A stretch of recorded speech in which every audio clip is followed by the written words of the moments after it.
राजांच्या गुप्तहेर खात्याबद्दल जर बोललं नाही तर माझं व्याख्यान अपुरं वाटेल.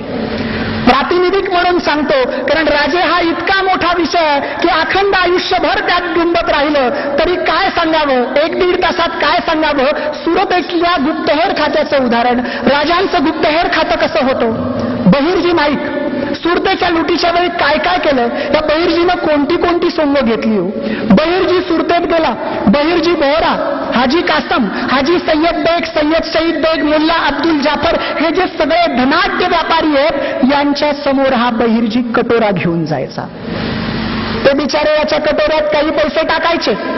त्या बहिर्जीच्या कटोऱ्यात पैसे टाकणाऱ्या त्या धनवान व्यापाऱ्यांना कदाचित त्यांच्या तिजोरीमध्ये किती द्रव्य आहे याची मोजदाद नसेल, पण त्यांच्या समोर हा जो भिकारी दिसतोय त्याच्याकडे मात्र कुणाच्या तिजोरीमध्ये किती सोनं नाणं आहे इथपासूनची सगळी मोजदाद या माणसाकडे होती. बहिर्जी सांगतो, इनायत खान नावाचा एक सुभेदार आहे, 5,000ची फौज फक्त कागदावरच आहे, 1,000 फौज प्रत्यक्षात अस्तित्वात आहे, 4,000 फौज फक्त कागदावरची आहे आणि त्याचे तनखे इनायत खान घेतोय. का तर पाठीमागे समुद्र आहे, आजूबाजूला मावळी मुस्लिमी मुलूक आहे, सगळा औरंगजेबाचा मुलूक आहे आणि औरंगजेबाच्या नाकावर टिचून आणि औरंगजेबाला शह देण्याची कोणाची ताकद आहे, कोण इथे येतोय. पण त्या इनायत खानाला हे माहीत नव्हतं. दूर तिकडे 150 कोस दूर राजगडावर कवी भूषणनं वर्णन केल्याप्रमाणे तेजतम अंश पर कानजिमी कंस पर त्योमलेच्छ बंस पर शेर शिवराज आहे. त्या शेर शिवराजाच्या गुप्तहेराचे डोळे आत्ताच सुरतेतनं फिरतात याची कल्पना मात्र इनायत खानाला नव्हती. आणि या सुरतेच्या लुटीतलं सगळ्यात महत्वाचं तुम्ही आम्ही लक्षात ठेवावं तर काय, रावणाच्या लंकेत सुद्धा बिभीषणासारखा एखादा सज्जन माणूस असू शकतो याची जाणीव राजांना होती. म्हणून त्याच लुटीतला एक प्रसंग आहे, मोहनदास पारेख नावाची एक व्यक्ती की जिनं आयुष्यभर दानधर्म केलेला आहे, जिनं आयुष्यभर दानधर्म करताना जात धर्म काही पाहिलं नाही, ती व्यक्ती मरून जाते आणि त्याच्या घरामध्ये त्याची बायको आणि छोटा मुलगा आहे. आणि रात्रीचा प्रसंग आहे जेव्हा सुरत लुटली जात असते, हे दोघंही घरात असतात, भयभीत होतात, खिडकी उघडतात, बघतात तर लांबनं सुरतेतनं उठणारा धूर दिसतोय, घोड्यांच्या टापांचा आवाज येतोय, माणसांच्या किंकाळ्या ऐकायला येतात.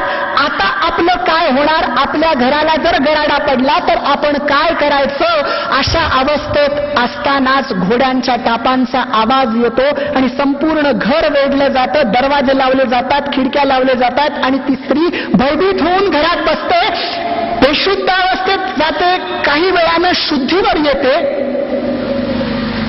हळूच खिडकीतनं पाहते पण पुन्हा बघते तर आजूबाजूला घोड्यांचा गराडा तसाच आहे.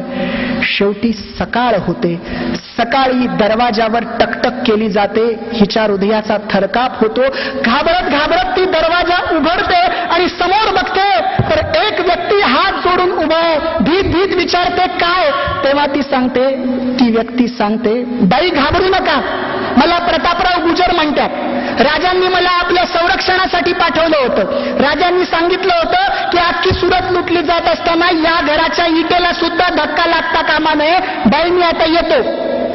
हिला कळत नाही की आपलं घर का सुरक्षित ठेवलं गेलं.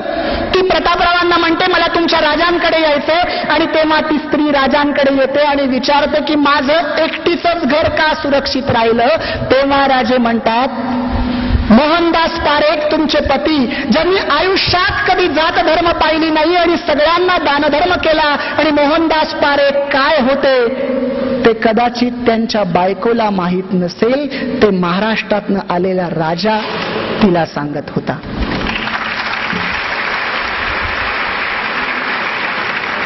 रावणाच्या लंकेत सुद्धा मगाशी म्हटल्याप्रमाणे बिभीषणासारखा सज्जन माणूस असू शकतो.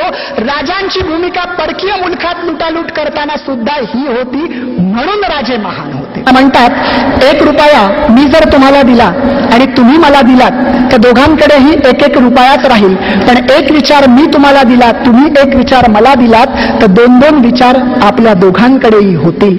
आणि म्हणून फक्त माझा नंबर देतोय, माझा नंबर आहे 9822 650-280. 9822 तर आयडियाचाच आहे. 9822-650-280. धन्यवाद.